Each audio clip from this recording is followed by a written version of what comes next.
Who has not heard the phrase go green? However, do we really know what this implies to go green? Go green consists of recycling, zero emission, and power efficiency. These are just some of the most popular things people are familiar with. I have done some research on all three factors and came up with a series of research. One thing they all have in common is they all are environmental friendly, also known as eco-friendly. According to the Wikipedia Encyclopedia, environmental friendly refers to goods and services considered to inflict minimal or no harm on the environment. First, let's talk about recycling and the items that can be recycled. These are numerous. Some of the most commonly known are aluminum cans. According to the journal Nation Cities Weekly, Volume 17, the article says, more than half of aluminum beverages cans are recycled.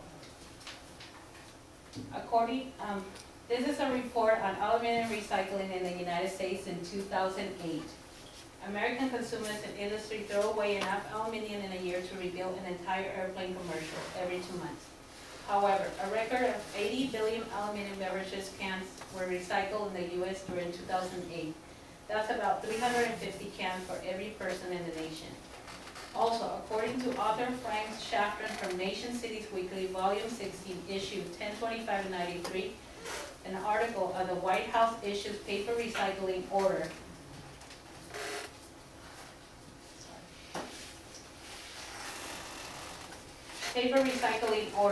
This article is about the report of the issuance of President Bill Clinton administration of an executive order requiring federal agencies and military to buy paper made from at least 20% recycled fiber. Federal agencies are required by Section 6002 of the Research Conservation and Recovery Act Executive Order, greening the government through waste prevention, recycling, and federal acquisition, to buy certain products containing only recovery materials. The production of a ton of paper requires 17 trees, 7,000 gallons of water, and more energy per ton than glass or steel. Americans dump 180 million tons of garbage annually, more than 40% of which is paper. High-grade printing, copying, and writing paper is the largest single component in a landfill. Every year, Americans use more than 67 million tons of paper. That's an equivalent of 580 pounds per person. Also, according to the www.recyclemycellphone.org, cell phones contain toxic metals that can pollute the environment and threaten human health. Cell phones are potentially hazardous waste. They can lead to mercury and arsenic environmental contamination. These may go into the soil and groundwater. The EPA estimates that cell phones will be thrown away at a rate of 130 million a year by 2010. That equals 65,000 tons of waste containing toxic metals. There are more than 500 million use of cell phones in the U.S. sitting in people's drawers or landfills.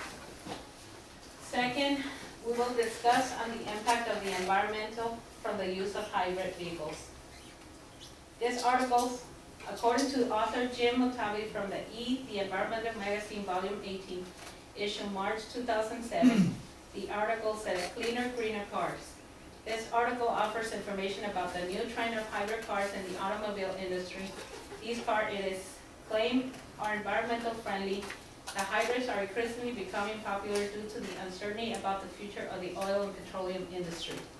Through hybrid cars make up only 1% of the total cars today in the U.S. By year 2013, they will reach 5%.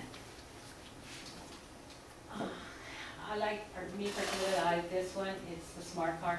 It's very compatible, very compact. I haven't seen any on the freeway though. I wouldn't drive it there.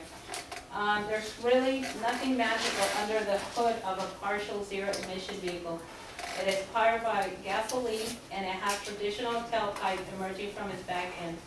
However, it does run cleaner than a standard car shut off because it emits near zero evaporated emissions, which is the gasoline vapors that escape from the fuel system before they reach the engine. It is the fuel cell which does not burn anything, that converts hydrogen that is stored in a tank as liquid or gas that converts to water or vapor.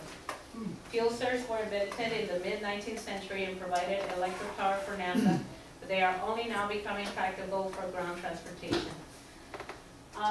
Last, we will discuss power efficiency and learn that by using low mercury compact fluorescent light bulbs, save energy, appliances, and the relationship between the environment.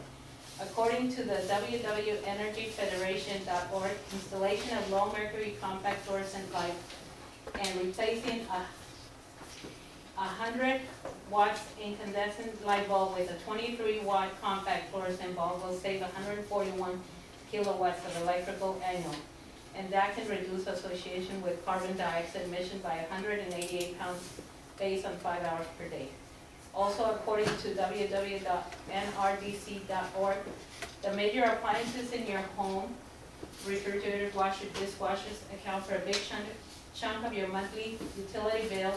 And if your refrigerator or washing machine is more than a decade old, you're spending a lot more on energy than you need. Today, major appliances don't have energy the way older models do because they must meet federal energy efficiency standards.